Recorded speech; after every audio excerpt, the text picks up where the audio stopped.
आपको बनाएंगे मालामाल। इसका स्टॉप होना चाहिए 410। बुनियादी स्तर के आधार पर लंबी अवधि गिरा है। बाय करें 1480 का स्टॉप लॉस होगा।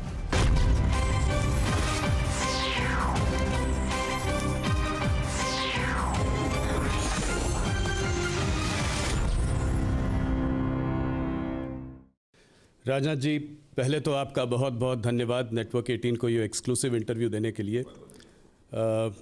आप हमारे माध्यम से आपको देश भर में 20 चैनलों के द्वारा देखा जाएगा। हम लोग 15 भाषा में आपको देश भर में जो है उपस्थित हैं। मेरा पहला सवाल, आप मैनिफेस्टो कमेटी के चेयरमैन भी हैं, तो मैंने कहा पहला एक लार्जर क्वेश्चन से शुरू करते हैं। पिछले अगर मोदी सरकार की उपलब्धियां देखी जाए तो आप लोगों ने बहुत काम किए। आप लोगों ने आर्टिकल 370 को रिपील किया, CA लाए, 33% विमेन रिजर्वेशन भी आया, सबसे बड़ा इधर राम मंदिर की प्राण प्रतिष्ठा भी 22 जनवरी को हुई। तो ये सब तो पिछले आपकी उपलब्धियों के बारे में हो गया। अब के मैनिफेस्टो में सबसे बड़ी चीज़ें आप क्या लेकर आएंगे? वैसे इस बार के मैनिफेस्टो का यहाँ तक प्रश्न है, जब वो रिलीज़ होगा उस समय मैं समझता हूँ 7 सप्ताह देश को जानकारी हो जाएगी। अभी अंडर कंसिडरेशन है।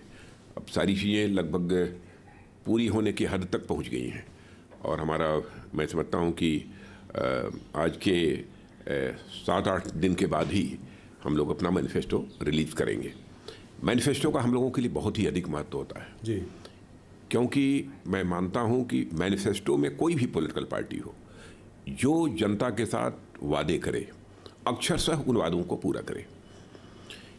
क्योंकि नेताओं और राजनीतिक पार्टियों के कृति और कथन, वर्ड्स और डीड, कहने और करने में अंतर होने के कारण ही भारत की राजनीति और भारत के नेताओं पर से पहले एक जनता का विश्वास कहीं न कहीं कम हुआ है। यह विश्वास का संकट पैदा हुआ है। भारतीय जनता पार्टी हिंदुस्तान की एक अकेली राजनीतिक पार्टी है जिसने भारत की राजनीति में पैदा हुई इस विश्वास के संकट को चुनौती के रूप में स्वीकार किया है। आपने देखा होगा कि इसके पहले जो भी इलेक्शन मैनिफेस्टो में, चाहे 2014 में अथवा 2019 में, जो भी हम लोगों ने कहा उसका अक्षरशः पालन किया है। और इस बार भी मैं देश को आश्वस्त करना चाहता हूं आपके माध्यम से राहुल जी, इस बार भी मैनिफेस्टो में हम जो कहेंगे अक्षरशः हम उसका पालन करेंगे। तो इस बार चर्चा में मैं शुरुआत करता हूं। पहले इस बार चर्चा में बहुत रहा है वन नेशन वन पोल, तो क्या ये मैनिफेस्टो में होगा? क्या 2029 में हमारा देश जो है वन नेशन वन पोल की ओर बढ़ रहा है? आपका पर्सनल मत भी मैं जानना चाहता हूं। मेरा व्यक्तिगत मत यदि जानना चाहते हैं तो मेरा व्यक्तिगत मत यह है कि यह होना चाहिए, वन नेशन वन पोल होना चाहिए। स्वाभाविक है, इससे खर्च भी कम होगा जी, समय की बचत होगी स्वाभाविक रूप से। और मैं समझता हूं कि इस प्रकार के विचार पहले भी बहुत सारे स्कॉलर्स के द्वारा जो है समय समय पर व्यक्त किए गए हैं। सवाल उस दिशा में एक प्रयास है जी। टाइमलाइन क्या है? 2029 में हो पाएगा? हम लोग सुन रहे थे कि शायद जो है जो चुनाव जो है 2027-28 के बाद होंगे वो उनको एक्सटेंशन मिल जाएगा। उसके पहले वाले जो हैं वो दोबारा होंगे, पर फिर से दोबारा 2029 में सब साथ। देखिए, समय के बारे में तो मैं नहीं कहना चाहूँगा, लेकिन व्यक्तिगत यदि मेरी इच्छा यदि आप पूछें तो मैं चाहूँगा कि जल्द से जल्द जब भी हमारी तैयारी पूरी हो जाती है हमें वन नेशन वन इलेक्शन का यह सिलसिला प्रारंभ करना चाहिए। और यहाँ तक आपने मैनिफेस्टो की बात पूछी, तो इलेक्शन मैनिफेस्टो में क्या आएगा क्या नहीं आएगा इसके बारे में इस समय नहीं बतला पाऊँगा, क्योंकि एक सामान्यतः ये परंपरा रही है कि इलेक्शन मैनिफेस्टो जब तैयार हो रहा होता है तो उसमें क्या क्या मुद्दे हैं इसको हम पब्लिक नहीं करते हैं। जब उसकी वो रिलीज़ होता है मैनिफेस्टो, उस समय देश को जानकारी होती है इसकी। यूनिफॉर्म सिविल कोड के बारे में तो आप बहुत पहले से कह रहे हैं, आप लोगों ने इस बार उत्तराखंड में उसको लागू भी किया है। तो क्या कहते अगले 3rd टर्म में, अगर मोदी जी का 3rd टर्म आता है, तो क्या यूनिफॉर्म सिविल कोड को नेशनल रोल आउट करेंगे? नेशनली आप लोग रोल आउट करेंगे? अब क्या करेंगे, इलेक्शन मैनिफेस्टो आने दीजिए। मैंने पहले ही कहा जी, मैं कोई नहीं, मैं आपसे मैनिफेस्टो से हटकर आपका हमारा कमिटमेंट है, हम चाहते हैं कि यूनिफॉर्म सिविल कोड लागू होना चाहिए। पहले से हमारी मान्यता यही है। तो इसका मतलब जैसे कि ऑपोजिशन वाले कहते हैं, लेकिन बहुत सारे जो है विरोध पक्ष के लोग अनावश्यक इसको एक जाति, पंथ अथवा धर्म के आधार पर इस प्रश्न को उछालने की कोशिश करते हैं। जी, कहते हैं कि क्या मुसलमानों को शरिया और हदीस के हिसाब से जीने का कोई हक नहीं है? नहीं, सब अपने अपने हिसाब से जो जिए। यूनिफॉर्म सिविल कोड आने से मैं समझता हूँ किसी को कोई आपत्ति नहीं होनी चाहिए, और किसी की जो फेथ है, किसी का जो विश्वास है उस पर किसी अथवा जिसके जो ट्रेडिशंस हैं उस पर कोई इससे चोट नहीं पहुंचने वाली है। जी, CAA पहली बार आप जब होम मिनिस्टर थे तब आया था, पारित भी हो गया था, उसके बाद फिर वापस जो है दोबारा आप लोग लाए, और इस बार जब CAA की बात कर रहे हैं, जब रूल्स नोटिफाई हुए हैं, तो पहली बार बहुत इसका देश वेश में काफ़ी खिलाफ लोग इसके प्रदर्शन भी हुए थे। इस बार इतना कुछ हुआ नहीं, तो क्या आपको लगता है लोगों की अब ये समझ में आ रहा है ये, और ये इसको आप लोग अब आगे बढ़ा पाएंगे? देखिए, मैं समझता हूँ कि सबसे बड़ा संकट यदि विपक्ष के पास है तो सबसे बड़ा संकट है उनके पास मुद्दों का अकाल है जी। और उनके पास ऐसे एजेंडा आइटम्स नहीं हैं ताकि जनता को विश्वास दिला सकें, भरोसा दिला सकें कि हमारी सरकार बनेगी तो हम ये करेंगे। और उन सारी राजनीतिक पार्टियों को लेकर आम जनता में एक विश्वास का संकट भी है, लोग उनकी बातों पर भरोसा भी नहीं करते। अब इसको लेकर तरह तरह की गलतफहमी पैदा करने की कोशिश जो है विपक्ष के द्वारा की गई है, लेकिन मैं विश्वास के साथ कह सकता हूँ कि इस सिटीजनशिप अमेंडमेंट एक्ट के कारण किसी की नागरिकता समाप्त नहीं होने जा रही है। कल ममता बनर्जी ने कहा है कि लोग वोट नहीं दे पाएंगे जब ये हो जाएगा, तो और उसके पीछे DMK ने भी कहा है कि इसको हम होने नहीं देंगे। इसको हेल्दी डेमोक्रेसी में इस तरीके से जनता को गुमराह नहीं किया जाना चाहिए।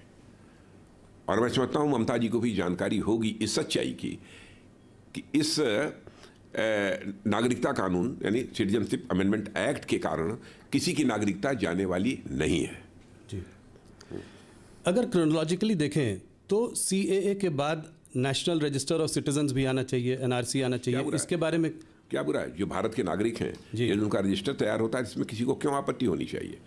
और एक गलतफहमी राहुल जी और पैदा करने की कोशिश की जा रही है कि दुनिया किसी देश का यदि कोई मुसलमान यदि मान लीजिए सिटीजनशिप लेना चाहता है किन्हीं विशेष परिस्थितियों में जी, तो उसको सिटीजनशिप नहीं मिलेगी।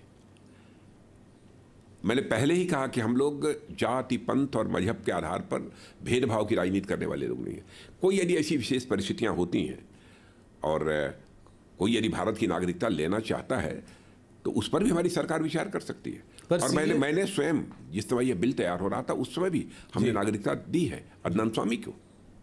जी, पर पाकिस्तान के CAA में मुसलमान नहीं है, CAA के अंतर्गत मुसलमानों को नागरिकता नहीं दी जाएगी। CAA के उसके अंदर मुसलमान तो है नहीं, परिस्थितियों पर निर्भर करता है। जी, तो NRC आप कह रहे हैं कि आएगा अगले, उसको भी आप लोग लेकर आएंगे अगले टर्म में, आप उसमें आप कह रहे हैं कि उसमें क्या? वैसे NRC से किसी को भय नहीं लगना चाहिए जी, अनावश्यक इसको लेकर हुआ खड़ा किया जा रहा है, लोगों के अंदर भय पैदा करने की कोशिश की जा रही है। और मैं समझता हूँ विपक्ष को इन सब सारी चीज़ों से, अफवाहों से बचना चाहिए। विपक्ष को भी यदि राजनीति करनी चाहिए तो तथ्यों के आधार पर, अनावश्यक जनता की आंखों में धूल झोंक कर राजनीति नहीं करनी चाहिए। विपक्ष के अंदर भी वह दमखम होना चाहिए कि यदि राजनीति करनी है तो जनता की आंखों में धूल झोंक कर राजनीति न करें, बल्कि जनता की आंखों में आंख डालकर राजनीति करें। जी, बड़ा बयान है आपका। मंदिर वहीं बनाएंगे, आपका बहुत बड़ा बयान था, बहुत बड़ी आपकी प्रॉमिस थी जो आपने जनता के सामने जो करके दिखाया। एक और आपका नारा था, एक और आपका नारा है कि अभी तो ये झांकी है, मथुरा काशी बाकी है।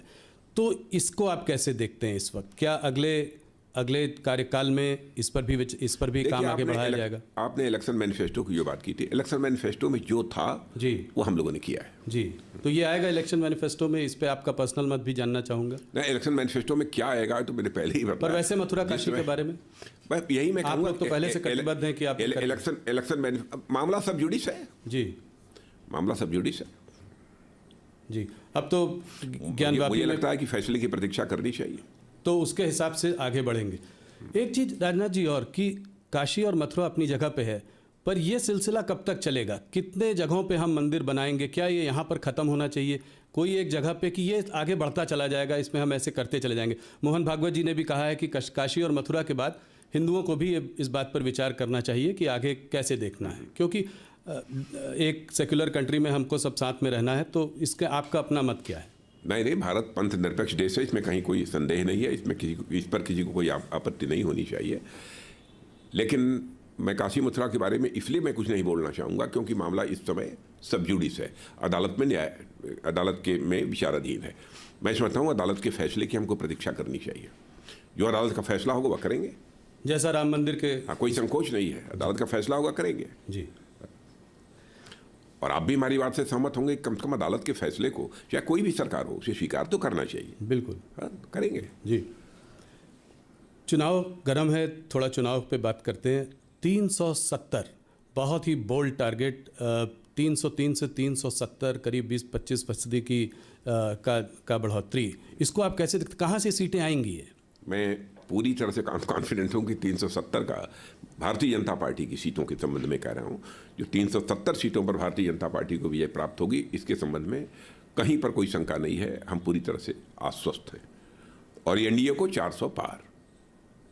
नहीं, ये तो बहुत बड़ा नंबर है। क्या और ये सिर्फ इस आधार पर कह रहे हैं जी कि जनता का जिस तरीके से विश्वास हम लोगों को प्राप्त हो रहा है, भारतीय जनता पार्टी, एनडीए और हमारे प्रधानमंत्री मोदी जी को जी जिस तरीके से प्राप्त हुआ है, उस आधार पर हम लोग पूरी तरह से आश्वस्त हैं कि भारतीय जनता पार्टी को 370 सीटों पर विजय मिलेगी और एनडीए को का नंबर 400 से पार जाएगा। ये सिर्फ राम मंदिर की वजह से नहीं है, बल्कि ये सिर्फ राम मंदिर की हवा की वजह से नहीं है। इस 370 और भी चीज़ें हैं जिसकी वजह से बहुत सारे, ये तो सबसे बड़ी चीज़ जो मैंने कहा ना कि हम लोगों की पार्टी के बारे में एक विश्वसनीयता, हमारी गवर्नमेंट के बारे में क्रेडिबिलिटी, हाँ credibility, Modi ji lead government की क्रेडिबिलिटी जी, इसके कारण जनता के अंदर एक बहुत ही अधिक विश्वास पैदा हुआ है। इस कारण लोगों का समर्थन हमको प्राप्त हो रहा है।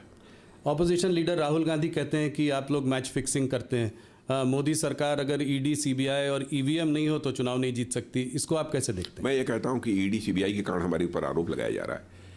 क्या करप्शन को रूट आउट करने के लिए किसी गवर्नमेंट को अपनी तरफ से प्रयास नहीं करना चाहिए?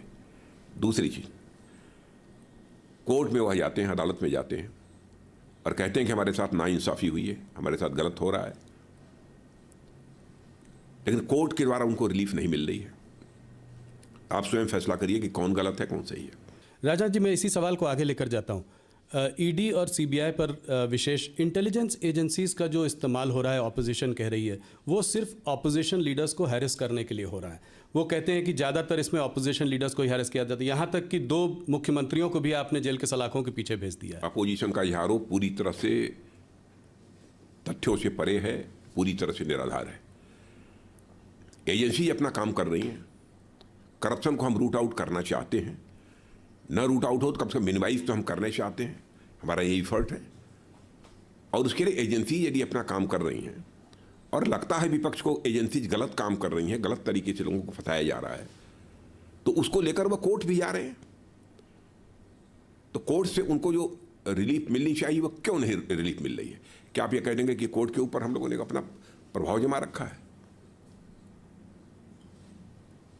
इस तरीके से बेबुनियाद निराधार आरोप लगाने की कोशिश नहीं करनी चाहिए। अपने गिरेबान में झांक कर विपक्ष देखे क्यों ऐसा हो रहा है। लोग कह रहे हैं कि वैसे तो अपोजिशन साथ में एकजुट होकर सामने नहीं आ पा रहा था, इस मुद्दे को लेकर सब आपस में साथ में आ गए। अभी एक बड़ी भारी रैली भी की। क्या रैली हुई? तो ये भारत जोड़ो जो है, ये ऑपोजिशन जोड़ो या आपने करवा दिया है? नहीं, वो भी तो नहीं जुड़ रहे हैं। अभी भी आपको लगता है कि नहीं जुड़ पा रहे हैं? इसका चुनाव पर क्या असर पड़ेगा? आपको लगता है कि ये पार्टियां, देखिए हम लोग भी चाहते हैं स्वस्थ लोकतांत्रिक व्यवस्था में एक सकारात्मक सोच का एक प्रभावी प्रतिपक्ष होना चाहिए, लेकिन यह प्रतिपक्ष अपनी भूमिका निभा ही नहीं पा रहा है। जो प्रभावी भूमिका इनकी होनी चाहिए उसे नहीं कर पा रहे हैं। इसके लिए वे जिम्मेदार हैं। इसके लिए रिस्पॉन्सिबिलिटी हमारे ऊपर नहीं फिक्स की जानी चाहिए।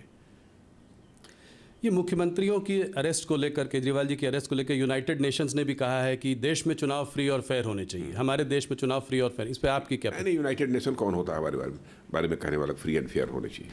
क्या इसके पहले फ्री एंड फेयर इलेक्शंस नहीं हुए थे? 2019 में नहीं हुए थे? 2014 में नहीं हुए थे? मैं तो कहता हूं उसके पहले भी फ्री एंड फेयर इलेक्शन हुए थे। ये कहां से बात आ गई? अच्छा, मान लिया कि एजेंसी ने गलत गिरफ्तार किया, चीफ मिनिस्टर को, डिप्टी चीफ मिनिस्टर, किसी को गिरफ्तार किया, तो कोर्ट के द्वारा राहत क्यों नहीं मिल पा रही है? कोर्ट के द्वारा उनको क्यों नहीं जमानत होती है? कोर्ट के द्वारा क्यों नहीं रिहा कर दिए जाते हैं? जी, काफ़ी सारे नेता जो हैं काफ़ी समय से जेल के पीछे हैं, मगर संजय सिंह को अभी जो है मैं राहुल जी 6 महीने के बाद। राहुल जी, आप ये बताइए जी, हम लोगों को क्या करना चाहिए जेल में? क्या करें इसके लिए? हमारी सरकार को क्या करना चाहिए? जो भी उनके ऊपर आरोप लगे हैं, हम कहने के सारे आरोप बेबुनियाद हैं, निराधार हैं। हम एजेंसीज के ऊपर प्रेशर बिल्डअप करें? क्या करना चाहिए हमको? वो कह रहे हैं कि टाइमिंग कुछ इलेक्शन के पहले ज़्यादा जो है कार्यवाही हो रही है ऑपोजिशन लीडर्स के। इतनी जल्दी क्या थी? थोड़े दिन इलेक्शन तक रुक सकते आपको थे। भी जानकारी होगी, दिल्ली के मामले में लगभग वर्षों पहले से इसकी जांच चल रही है जी, और उसके परिणाम स्वरूप यह सब सारी चीज़ें हो रही हैं। और फिर से मैं अपनी बात को दोहराना चाहता हूँ, यदि एजेंसी ने गलत किया है, सरकार का कोई लेना देना नहीं, एजेंसी ने यदि गलत किया है तो लोगों को कोर्ट से रिलीफ मिलनी चाहिए जी। यदि गलत आरोप चस्पा किए होंगे एजेंसी ने तो उन्हें राहत मिलनी चाहिए, लेकिन राहत भी नहीं मिल रही है अदालत। ज़्यादातर नेताओं को नहीं मिली है। संजय सिंह को राहत मिली है 6 महीने के बाद। ईडी ने अपना केस विड्रॉ कर लिया। क्या लगता है आपको इससे कुछ ऑपोजिशन को बूस्ट मिलेगा? सब एकजुट होकर फिर हल्ला करेंगे? हमारे पास इतना समय नहीं है कि हम इन सब चीज़ों का आकलन करेंगे, कितना उनको इसको बूस्ट मिलेगा, कितनी ताकत मिलेगी। इस समय एक सकारात्मक सोच के आधार पर हम अपने एनडीए को पूरी तरह से मजबूत बना रहे हैं और उसके आधार पर हम अपने लक्ष्य को हासिल करना चाहते हैं। राजा जी, एक सवाल इसी से जुड़ा हुआ और ऑपोजिशन का मानना ये है, कहना ये है कि जो लीडर्स जो है पहले कांग्रेस में थे या कोई और पार्टी में थे, जब वो दल बदल कर बीजेपी में आ गए, ऐसे लीडर्स के खिलाफ जो है केसेस ड्रॉप कर दिए। इनफैक्ट अभी एक न्यूज़पेपर ने एक बड़ी रिपोर्ट भी छापी थी। उन्होंने कहा 25 लोगों ने जिन्होंने बीजेपी को ज्वाइन किया, उसमें से 23 लोगों के या तो केस को ठंडे बस्ते में डाल दिया है और या 2 लोगों के तो खिलाफ केस को ड्रॉप भी कर दिया। आप जानते हैं मैं किन लीडर्स की बात कर रहा हूं। कोई इंक्वायरी चलती रहती है तो उसमें बहुत सारे ऐसे भी मामले होते हैं जिनमें कि उसमें जिसको क्या करने क्लोजर रिपोर्ट जी, वो लगाने की आवश्यकता कभी पड़ती है, एजेंसीज को ही पड़ती है। ये जो उनके पास पूरे प्रमाण भी उपलब्ध नहीं हो पाते हैं तो कुछ केसों में किया होगा। पर आप ये कह रहे हैं कि जो बड़े लीडर्स जो आपके साथ आए हैं, अगर ज़रूरत पड़ेगी तो उनके अगेंस्ट केस खुले रहेंगे, ये चलते रहेंगे? एजेंसीज को जो अपना काम करना है एजेंसीज करती रहेंगी। वो इंडिपेंडेंट है? बिल्कुल इंडिपेंडेंट है, उनके ऊपर हम लोगों का कोई दबाव नहीं है। सरकार का कोई दबाव नहीं? कोई दबाव नहीं और ना हम दबाव डालेंगे। जी। अब राहुल गांधी और ऑपोजिशन वाइट वॉशिंग की बात करते रहते हैं कि ये सब जब जैसे ही दल बदल के बीजेपी के पास वापस जाते हैं तो केस ड्रॉप हो जाते हैं। देखिए, राहुल गांधी को सच्चाई को भी समझना चाहिए। उनकी भी सरकारें पहले रही हैं इस आज़ाद भारत में। शायद ही ऐसी कोई सरकार रही हो जिस सरकार के ऊपर, कांग्रेस की सरकार के ऊपर भ्रष्टाचार के आरोप न लगे हों। कांग्रेस अथवा यूपीए जी, जिस पर भ्रष्टाचार के आरोप न लगे हों। सरकारें तो ऐसी भी रही हैं जिसमें कि मंत्रियों पर लगे भ्रष्टाचार के आरोपों के कारण मंत्रियों को जेल की हवा खानी पड़ी है जी। लेकिन 10 वर्षों का समय गुजर गया हमारी सरकार को काम करते हुए मोदी जी के नेतृत्व में। यही विपक्ष एक भी आरोप हमारी सरकार के ऊपर नहीं लगा पाया जी। तो उनकी सरकारों में हमारी सरकारों में सबसे बड़ा अंतर यह है। राजनाथ जी, एक दूसरा गर्म मुद्दा इस चुनावों के पहले वो है इलेक्टोरल बॉन्ड्स का मुद्दा, जिसको कि सुप्रीम कोर्ट ने अनकॉन्स्टिट्यूशनल बताया। तो आपका मैं पर्सनल मत जानना चाहता हूं कि आप लोगों ने जब ये इंट्रोड्यूस किया था तो क्या सोचकर किया था? इससे क्या ब्लैक मनी जो है वापस सर्कुलेशन में ज़्यादा आएगा? और आने वाले समय पर आप लोगों की सरकार की जब 3rd टर्म आएगा तो क्या प्रतिक्रिया रहेगी? जिस पर आप एक्शन लेंगे? राहुल जी, यदि कोई किसी पार्टी को चुनाव देता है, इसकी जानकारी भी हो जाती है तो क्या आपत्ति है? यह बुरी बात है? नहीं, जब आप लोग लाए थे तो ये था कि डोनर का नाम बाहर नहीं आएगा। आज डोनर के नाम बाहर आ गए। डोनर के नाम बाहर आ गए जी। तो नहीं, क्या कैश जनरेशन ज़्यादा होगा। अब लोग जो है कैश देंगे। अब देखिए, भविष्य बतलाएगा कि हम लोगों ने जो ये स्कीम लागू की थी, बांड की स्कीम, वो कितनी सही थी, ये समय बतलाएगा। तो आपका पर्सनल मानना क्या है कि इससे ये आपने जब सोचा था तब आप लोगों ने यही कहा था कि इससे ब्लैक मनी जो है, जो ज़्यादा है, वो एक ट्रांसपेरेंट जिस हद तक पॉसिबल है ट्रांसपेरेंट प्रोसेस आपने डालने की कोशिश की थी। यह भी एक हमारी सोच थी जी। और दूसरी चीज़ ये बताइए, मैं आपसे पूछना चाहता हूँ कि कहा जाता है कि इलेक्टोरल बॉन्ड किसका है, किस कंपनी के द्वारा दिया गया है, किस कैपिटलिस्ट के द्वारा दिया गया है, इसकी जानकारी होनी चाहिए। कल तो कोई यह भी कहेगा किसने किस पॉलिटिकल पार्टी को वोट दिया है, इसकी भी जानकारी दी जानी चाहिए। क्या इसे आप स्वीकार करेंगे? कोई भी देश जहां पर हेल्दी डेमोक्रेसी होगी इसको स्वीकार करेगा कि कोई अपना मत किस पॉलिटिकल पार्टी को दे रहा है, किस व्यक्ति को दे रहा है, इसका भी डिस्क्लोजर होना चाहिए। जी नहीं, ये स्वीकार नहीं करेगा। मगर ये मुद्दा थोड़ा अलग है इस मायने में कि लोगों का ये मानना है कि ऐसा भी हो सकता है, जो कि ऑपोजिशन कह भी रहा है, कि करीब 4000 करोड़ रुपए इलेक्टोरल बॉन्ड जो खरीदे गए वो रेड्स होने के बाद 14 कंपनीज पर रेड हुआ, रेड होने के तुरंत बाद इलेक्टोरल बॉन्ड्स खरीदे गए। तो ये एक तरीके से, जिसको कि ऑपोजिशन कह रहा है, राहुल गांधी हफ्ता वसूली कह रहा है, कोई कह रहा है चंदा लेने का तरीका है, हालांकि उनको भी मिला है। ये मतलब मान लिया नहीं हूँ, एक दो मुझे जानकारी नहीं है, लेकिन आप ये कह रहे हैं तो मैं मान लेता हूँ। लेकिन क्या ये कर देने के कारण उनके केसेज बंद हो गए?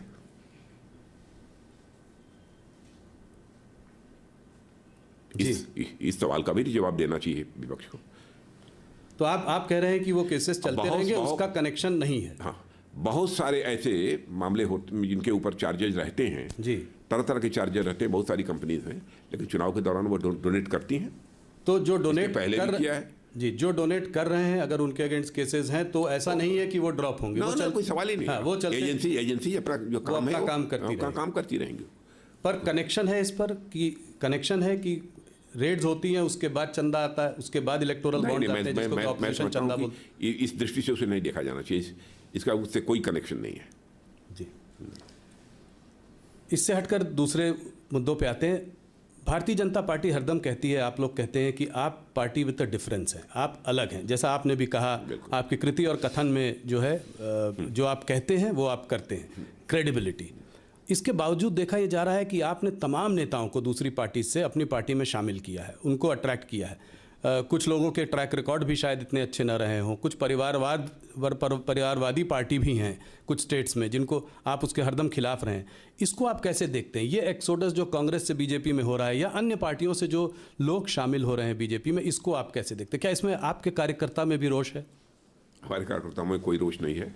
इसे तो हम सब स्वीकार करेंगे कि हमारी पार्टी की विश्वसनीयता, हमारी पार्टी की साख ये बड़ी है जी। और स्वाभाविक रूप से दूसरे राजनीतिक पार्टियों के लोग भी हमारी भारतीय जनता पार्टी की सदस्यता स्वीकार करने के लिए उत्सुक हैं। तो इसे तो सचमुच सकारात्मक नजरिए से देखा जाना चाहिए। जी, जो पार्टी जीत रही है, जो पार्टी पावर में है, उसको तो हर आदमी ज्वाइन करना चाहता है, मगर आप लोग एक फिल्टर लगाते हैं कि इसको लेंगे, इसको नहीं लेंगे। ऐसा नहीं है। लंबे समय तक हम लोग विपक्ष में काम करते रहे और कांग्रेस लंबे समय तक सत्ता में थी इस देश में जी, लेकिन हम लोगों ने तो नहीं कांग्रेस ज्वाइन किया।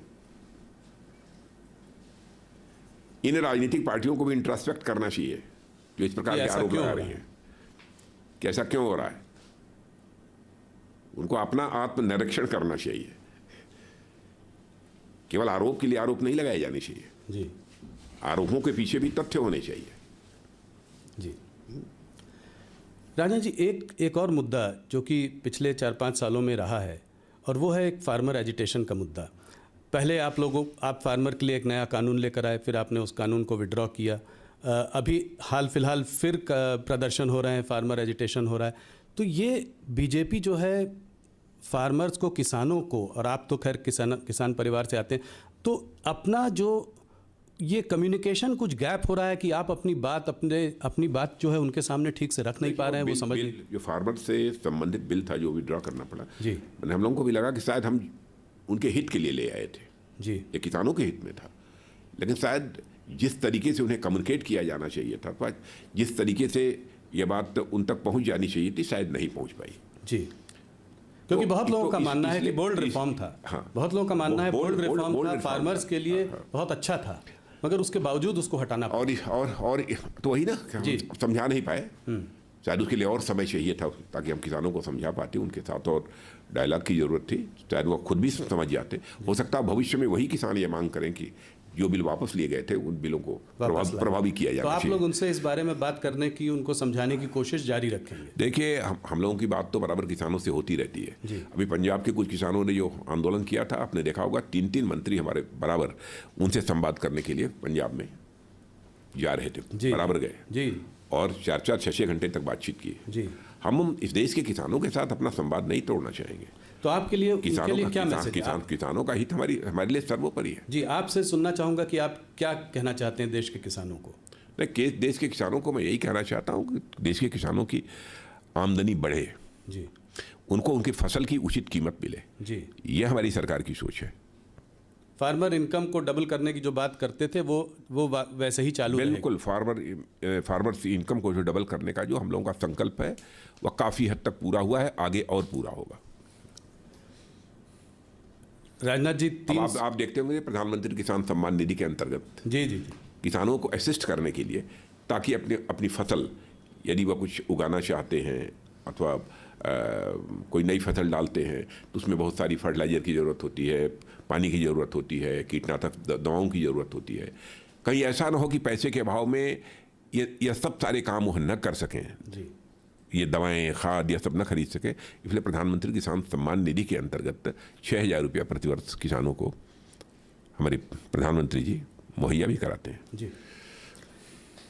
370 का बोल्ड टारगेट है आपके सामने। इस बार आप लोगों को बड़ी उम्मीद है कि साउथ इंडिया से जो है वहाँ से आपके पास काफ़ी सीटें आएंगी। तो पिछली बार लगभग 130 सीटों में आपके पास कुछ 29 सीटें थी, उसमें से 25 कर्नाटका से आई थी, 4 तेलंगाना से। इस बार आप इसको कैसे बदलते देख रहे हैं? कहाँ से और सीटें आएंगी? नहीं, कर्नाटक का तो मान लीजिए 28 के 28 सीटों पर भारतीय 28 से 28। अभी कुछ ही महीनों पहले आप बुरी तरीके से चुनाव हारे हैं वहाँ पे विधानसभा। मैं कह रहा हूँ विधानसभा के चुनाव, लोकसभा के चुनाव की बात छोड़िए जी। बहुत सारे ऐसे राज्य हैं जहाँ पर कि विधानसभा के चुनाव में कांग्रेस को कामयाबी हासिल हुई थी, लेकिन भारतीय जनता पार्टी ने पिछले चुनाव में वहाँ पर लोकसभा के चुनाव में स्वीप किया। कर्नाटका में आप 28 से 28 तो दे रहे हैं, मगर अंदर इंट्रा पार्टी आपकी काफ़ी लड़ाई झगड़ा मन मुटाव चल रहा है। उसके बावजूद आप कह रहे हैं कि सारी सीटें आप लेकर आएंगे। वहीं पर कोई लड़ाई झगड़े नहीं है, और इस बार तो जेडीएस के साथ समझौता भी है। हमारी ताकत पहले से भी कर्नाटक में बढ़ी है। तो 28 में 28। तमिलनाडु, केरला, यहाँ पे अकाउंट खुलेगा आपका? अकाउंट ही नहीं खुलेगा, बल्कि अच्छे खासी संख्या में हम सीटों पर विजय भी प्राप्त करेंगे। कहाँ? तमिलनाडु में? तमिलनाडु में करेंगे इस बार। और रिजल्ट आने के बाद फिर राहुल जी मिलेंगे हम लोग। नहीं, जरूर मिलेंगे। पर कितनी सीटें देते हैं आप यहाँ पे तमिलनाडु में, खास करके कितनी सीटें? नंबर ऑफ सीट्स के बारे में तो मैं नहीं कहूँगा जी, लेकिन ठीक ठाक मिलेंगी। जहाँ बिल्कुल हमको शून्य मिलती थी पहले, इस बार तमिलनाडु में हमको विजय प्राप्त होगी। क्योंकि एग्जैक्टली ये बताना कि इतने सीटों पर हमको विजय प्राप्त होगी। केरला में भी अकाउंट खुलेगा? हाँ, बिल्कुल खुलेगा। इस बार कोई ऐसी स्टेट नहीं होगी जी जहाँ पर कि हमारा अकाउंट न खुले, और अकाउंट खुलने की बात तो दूर, हम अच्छी खासी सीटों पर विजय भी प्राप्त कर सकते हैं। तो 130 में से बड़ी पिक्चर, अगर बिग पिक्चर देखें तो 130 में से आपको कितने सीटों की बढ़ोतरी दिख रही है साउथ से?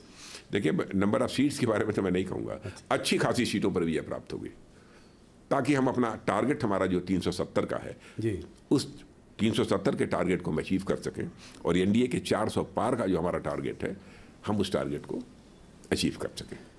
चलिए नॉर्थ की ओर चलते हैं। पर जिससे पहले कि मैं स्टेट्स पर आऊँ, आप खुद लखनऊ से लड़ रहे हैं, जिससे पहले कि मैं स्टेट्स पर आऊँ उससे पहले एक मुद्दा और वो है अभी इधर हाल में मुख्तार अंसारी की मौत का मुद्दा। उनकी फैमिली कह रही है कि उनको जो है पॉइजन किया गया, उनको जहर देकर मार दिया गया।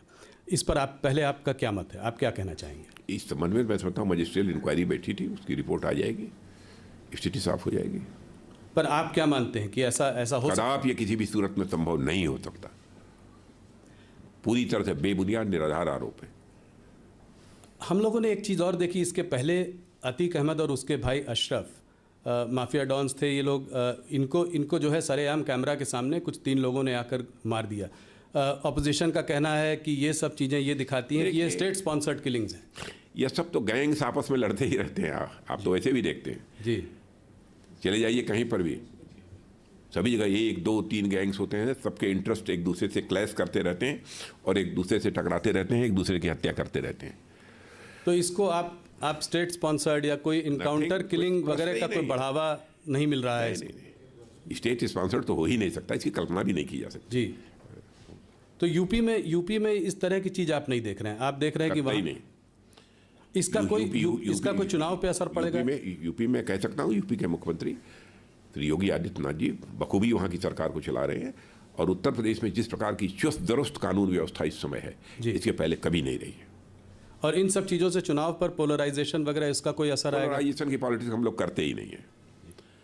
हम लोग तो इंसाफ और इंसानियत की राजनीति करते हैं। जस्टिस एंड ह्यूमैनिटी, ये हमारी राजनीति का आधार है।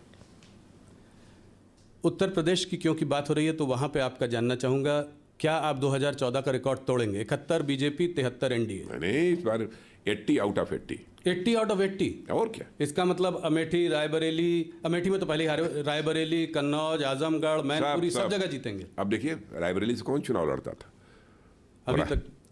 हाँ, अभी तक सोनिया गांधी लड़ती थी। हाँ, तो सोनिया जी तो राज्यसभा में आ गई जी। क्यों आई? तो आप कह रहे हैं कि रायबरेली में अकलेबंदी इशारा काफ़ी होता है, मैं समझता हूँ।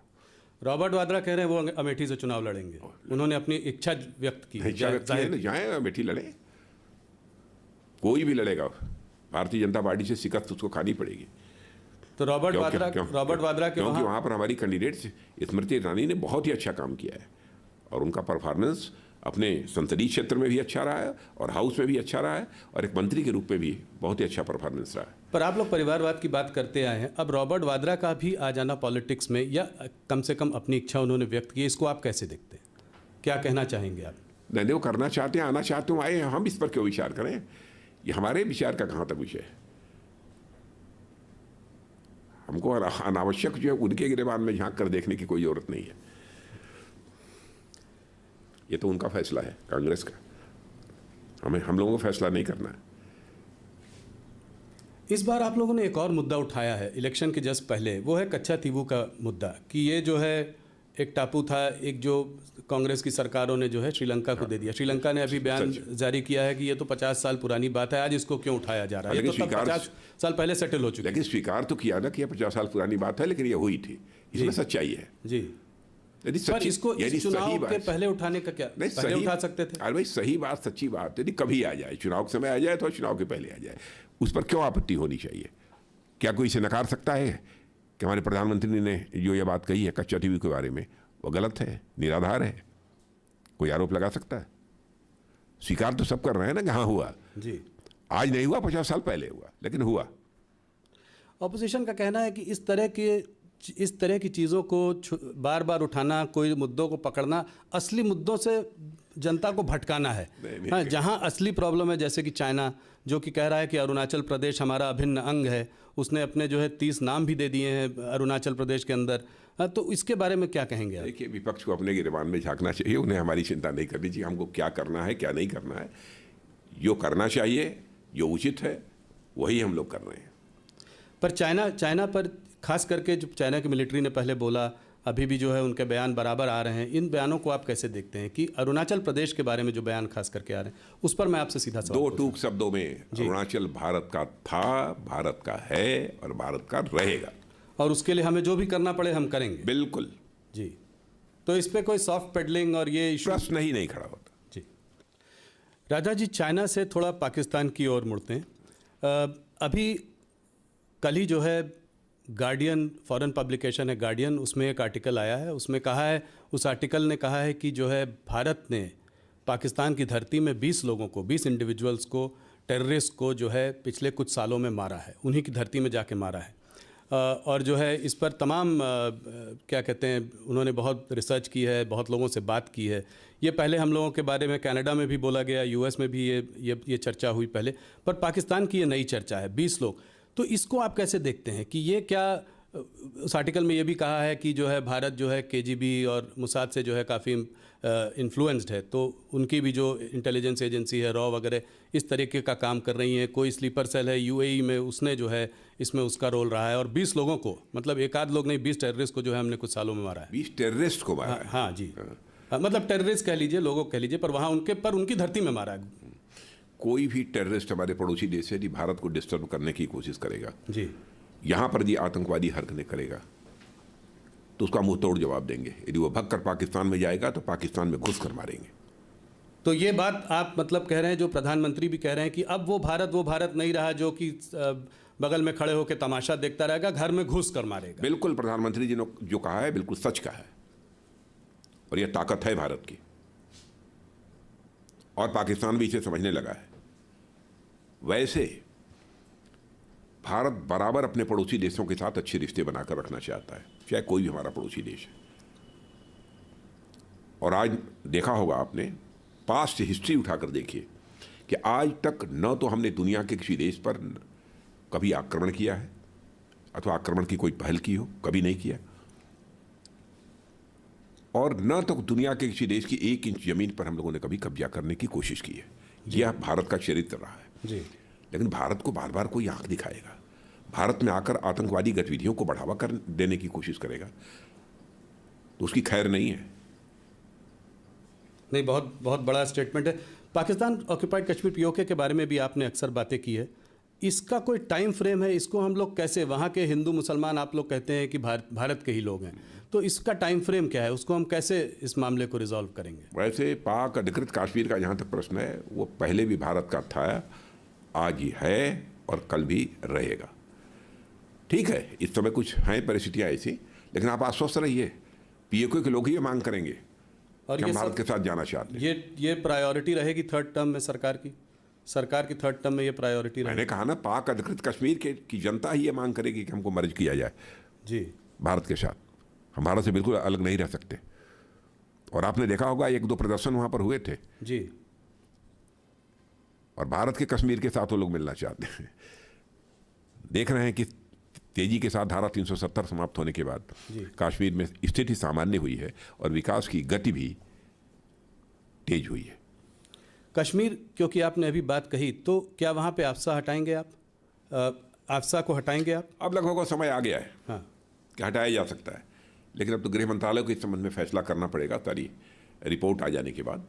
अमित शाह जी ने अभी कहा है कि जो है उसको हटाने की एक वो हो सकती है। वही मैंने कहा ना, परिस्थितियाँ ऐसी बन गई हैं कि अफ्सपा हटाया जा सकता है, लेकिन इस संबंध में जो भी निर्णय करना होगा वो गृह मंत्रालय करेगा। थोड़ी सी बात आपके मंत्रालय की भी कर लें। चुनाव का माहौल है तो इस तरह की बातें रह जाती हैं। डिफेंस एक्सपोर्ट्स 20,000 करोड़ से ज़्यादा, ये कैसे हासिल कर पाए आप? आगे का क्या प्लान है? बस दृढ़ इच्छा शक्ति, स्ट्रांग विल पावर, और हमारे प्रधानमंत्री का विजन और उनकी दृढ़ इच्छा शक्ति। उन्होंने कहा हर मामले में भारत आत्मनिर्भर बनना चाहिए। यदि हर मामले में भारत को आत्मनिर्भर बनना है तो उसे रक्षा के मामलों में भी भारत को आत्मनिर्भर बनना चाहिए। एक उनका यह संकल्प था और उसी संकल्प के आधार पर हम लोगों ने अपने कदम आगे बढ़ाए और आज 20,000 करोड़ से अधिक का, लगभग 21,000 करोड़ रुपए का हमारा एक्सपोर्ट का टारगेट ये पहुंच गया। और आप देखिएगा आगामी कुछ ही महीनों के अंतर्गत ये और अधिक आगे बढ़ने वाला है।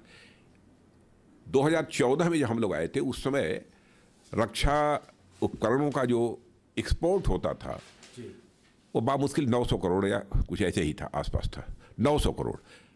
अब आप समझिए इतने ही समय में हम लोग 900 करोड़ से बढ़कर एक्सपोर्ट को 21,000 करोड़ रुपए तक ले गए। और हम लोग की बराबर कोशिश यही रहती है कि अब रक्षा उपकरण भी, चाहे टैंक हो, तोप हो, गोले हो, मिसाइल हो, एमिनिशंस हो, अब भारत में बनने चाहिए और भारतीयों के हाथों से बनने चाहिए। यहाँ तक कि इंजन भी, फाइटर प्लेन के इंजन भी, उसके लिए भी समझौता हम लोगों ने कर लिया है। इस चीज़ में हम लोग कुछ पीछे रह गए, कुछ काम धीमी गति से चल रहा है डीआरडीओ में। यही जैसे चाइना की जो नेवी है, सबमरीन हो, वॉरशिप हो, बहुत बड़ी उनकी जो है वो है। हमारे पास सिर्फ 16 ऑपरेशनल सबमरीन्स हैं। कुछ डीआरडीओ इस चीज़ में आने वाले समय में गति बढ़ेगी इसकी? तो अपना काम कर ही रहा है। 5th जनरेशन फाइटर एयरक्राफ्ट वगैरह पे बिल्कुल ये सब सारा काम चल रहा है, तेजी के साथ काम चल रहा है। तो इसमें आपको लगता है आने वाले अगले कार्यकाल पे इस पे काम और तेजी से होगा? तेजी से हो ही रहा है। उस समय अगले कार्यकाल में उसके परिणाम दिखने लगेंगे लोगों को। जी राजनीति, आप आज से नहीं, बहुत पहले से, जब से आप राजनीति में हैं, आपके संबंध हर पार्टी से अच्छे रहे हैं। आपने एक हरदम एक द्वार खोल के रखा है जिससे कि बातचीत होती रहे, लोगों से मिलना जुलना चलता रहे, चाहे राजनीतिक परिस्थितियां कैसी भी हों। क्या आपको आज लगता है कि वो उस तरह की परिस्थितियां आज नहीं रही, कि आज बहुत एक ऐसा माहौल बन गया है जिसमें लोग कुछ भी बोल जाते हैं? लोग जैसे मोदी को गोली मारो, कोई बोलता है मोदी का लाठी मारो, सर फोड़ो, इस तरह की बातें। कंगना रनौत जी के खिलाफ कुछ बोल दिया, हेमा मालिनी जी के खिलाफ कुछ बोल दिया। तो ये क्या आप देखते हैं कि ये स्तर गिरता जा रहा है? इसको आप कैसे देखते हैं? नहीं, इस प्रकार के आरोप लगाने से लोगों को बचना चाहिए। इस प्रकार के शब्दों के प्रयोग से भी बचना चाहिए। स्वस्थ लोकतांत्रिक व्यवस्था में इसकी अपेक्षा नहीं की जाती है। और प्रधानमंत्री के बारे में तो बहुत ही नाप तोल कर बोलना चाहिए, क्योंकि मैं मानता हूं कि प्रधानमंत्री केवल व्यक्ति ही नहीं है, प्रधानमंत्री एक संस्था होता है। और आपने देखा होगा किसी भी प्रधानमंत्री के बारे में यदि कुछ बात हमने कही होगी तो बड़े नपे तुले शब्दों में कही होगी। जी। लेकिन जिस तरीके से, जिस प्रकार के शब्दों का ये लोग प्रयोग कर रहे हैं, ये स्वस्थ लोकतांत्रिक व्यवस्था में इसकी कहीं कोई गुंजाइश नहीं है। राजनाथ जी, इस चुनाव में 3 और राज्य हैं जिनका एक अहम रोल होगा आपके इस नंबर को अचीव करने में, 370 जो आप कह रहे हैं, और वो हैं बिहार, महाराष्ट्र और बंगाल। तो एक एक करके बिहार पर आपकी समझ और आपकी पकड़ बहुत अच्छी है। आप सब में पूरा बोल दे रहे हैं, ऐसे कैसे मैं मान लूं? नहीं, मान लीजिए ना पार्टी बाई पार्टी, उसके बाद तो मिलेंगे हम लोग, 4 जून को तो मिलेंगे ना। जी जी। नहीं, पर इस बार बिहार में हर पार्टी के संग आपने जो है अलायंस कर लिया है। हर पार्टी, पहले तो कहा जाता था कि नीतीश जी पलटू राम कहते थे, अब तो ये कहते हैं कि बीजेपी भी पलट के बार उन्हीं के पास जाती है। नहीं, जाती नहीं है, उन्होंने देख लिया अब उनको ना, जिसका उन्होंने फैसला किया कि बस बीजेपी के साथ ही रहना चाहिए, इसी में देश का हित है, इसलिए नीतीश जी ने फैसला किया। अब देखिए, नीतीश जी के बारे में जो कहना है वो लोग कह दें, लेकिन इतनी बात सच है, उनके लंबे राजनीतिक जीवन में कभी भी कोई एक भी भ्रष्टाचार का आरोप उनके ऊपर नहीं लग पाया। ये बहुत बड़ी बात है। अरे वो हमारे साथ हैं तो ये तो सचमुच हम लोगों के लिए हर्ष का विषय है। पर 2014 के पहले से कभी मोदी जी के बारे में कुछ बोलते हैं, कभी पार्टी के बारे में कुछ और बोलते हैं, बदलते रहते हैं। फिर तो इस बार बदलने का सवाल नहीं। चलिए, तेजस्वी जी ने कहा है कि मोदी की गारंटी तो ठीक है, इस बात की गारंटी दे सकते हैं कि चाचा फिर पलटी नहीं मारेंगे। नहीं, उन्होंने तो खुद ही कहा है, नीतीश कुमार जी ने। जी हाँ। तो आपको जो होना था हो गया, अब जहाँ मैं आ गया हूँ यहीं रहूँगा। और आने वाले समय में विधानसभा का चुनाव भी मिलकर लड़ेंगे? बिल्कुल लड़ेंगे। अगर इससे हटकर थोड़ा महाराष्ट्र में आए, महाराष्ट्र में लोग कह रहे हैं कि एक अजीब खिचड़ी सी बन गई है। तीन पार्टियों का, 2 पार्टियों का विभाजन हुआ है, उसमें एक फैक्शन आपके साथ है। तो इसमें 48 सीट, और पिछली बार आपके पास 41 सीटें थी। भारतीय जनता पार्टी अगर अपने अलग लड़ती तो भी अच्छा प्रदर्शन करती। तो हर बार आपको इतनी जोड़ तोड़ करने की ज़रूरत क्यों पड़ती है? कहीं कोई घबराहट की जो है यहाँ पे चुनाव में, लोकसभा के चुनाव में हमारी अच्छी परफॉर्मेंस नहीं होगी? यह प्रश्न तो उन लोगों से पूछा जाना चाहिए जिनकी पार्टियाँ टूटी हैं, चाहे वो शिवसेना हो, चाहे वो एनसीपी हो। वो लोग टूटते क्यों हैं? अब वो टूटेंगे और उनके लोग हमारे साथ, पार्टी एक्टिवली तोड़ने में काम नहीं साहब, ये सब अपराध नहीं करते हम लोग। वो लोग टूटते क्यों हैं? अब टूट कर कोई हमारे साथ जुड़ना चाहता था, हम कह देंगे हम आपको स्वीकार नहीं करेंगे। अच्छा, ये देखिए, जब जो लोग वहां से आए हैं उनके ऊपर कहते इनके ऊपर भी आरोप लगे थे पहले, तो आरोप लगे थे पहले, आज लोग कहते हैं। लेकिन जब उनकी पॉलिटिकल पार्टी में थे तो यही लोग ये कहते थे कि ये सरकार ने जानबूझकर इन्हें फंसा रखा है जी, ये पूरी तरह से निर्दोष हैं। तो उस समय का स्टेटमेंट ये है। अब भाजपा में आ गए तो स्टेटमेंट बदल गया कि वे दोषी हैं। अब उनके यहां जब थे तो दोषी नहीं थे, निर्दोष थे। ईडी सीबीआई ने जो भी कार्रवाई की वो गलत की। पर आप लोग का इंटरनल ये जो तीन लोगों का वो बन गया है, वो उसको आप कैसे मैनेज कर रहे हैं? अभी देखिए, वो एकनाथ खड़से जी को आप लोग वापस ले आए, जो कि बहुत दिनों तक बाहर बैठे हुए थे। अब वापस, हाँ अच्छा, चलिए, वो आ गए, आप ले आए वापस। उनको लाना पड़ा वापस, कह रहे हैं क्योंकि नॉर्थ महाराष्ट्र में थोड़ी सी सिचुएशन बीजेपी की थोड़ी ख़राब लग रही थी। पहली बार जब वो छोड़ कर गए तो फडणवीस जी से लड़ के गए थे। तो ये इतना सारा विरोधाभास कैसे संभालेंगे आप? मतलब देखिए, बहुत सारे ऐसे जागरूक नेता हैं जो मानते हैं कि 2047 तक हमारा भारत या विकसित भारत बनना चाहिए। जी, स्वाभाविक है, उनके मन के अंदर भी ललक होगी कि इसमें मैं भी कंट्रीब्यूट कर सकूं, इसमें मैं भी कुछ योगदान कर सकूं, इसलिए पार्टी के साथ जुड़ते हैं। आखिरी में बंगाल की बात करते हैं। बंगाल में आपको क्या लग रहा है? पिछली बार एक अच्छा प्रदर्शन था, 18 सीटें आई थी 40 में। 18 थी। उसके बाद आप विधानसभा का चुनाव हारे, जीत का माहौल बना हुआ था, मगर सिर्फ 77 सीटें ले आए। और इस बार क्या देख रहे हैं आप? आपको क्या लग रहा है? इतनी बात तो पक्की है कि पहले से अधिक सीटों पर विजय प्राप्त होगी। कितनी अधिक? अब कोशिश हमारी यह है कि 18 का 36 कर लें। दुगनी?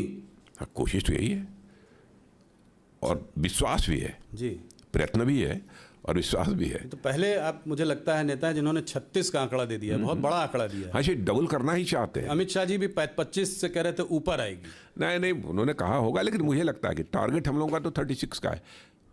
वहाँ पे आपको क्यों लगता है कि इतनी बड़ी जीत का मतलब, इतनी जीत का मतलब लोगों में आक्रोश? किस बात का आक्रोश है? वेस्ट बंगाल में सरकार नाम की कोई चीज शेष नहीं बची है। आप किसको ये बताइए कि स्थायी सरकार, पहले कम्युनिस्ट पार्टी की भी सरकार वहां थी जी, वर्षों तक स्टेबल गवर्नमेंट, स्थायी सरकार वहां पर थी जी। फिर भी जिस तेजी के साथ पश्चिमी बंगाल का विकास होना चाहिए था, वहां की बेरोजगारी का संकट, अन्य बहुत सारी समस्याएं, वहां के विकास का संकट, इस पर जो विजय प्राप्त करनी चाहिए थी वो सरकारें अस्थायी होने के बावजूद भी नहीं कर पाई। लोग इस सच्चाई को अब समझने लगे हैं कि सचमुच विकास यदि कोई राजनीतिक पार्टी कर सकती है तो भारतीय जनता पार्टी कोई अलायंस यदि कर सकता है तो एनडीए कर सकता है, लोगों का यह विश्वास है। और आज के प्रधानमंत्री मोदी जी ही कर सकते हैं, यह लोगों का विश्वास है। क्या संदेश खाली भी बड़ा फैक्टर है इसमें? संदेश खाली है बड़ा फैक्टर, लोग आहत हैं।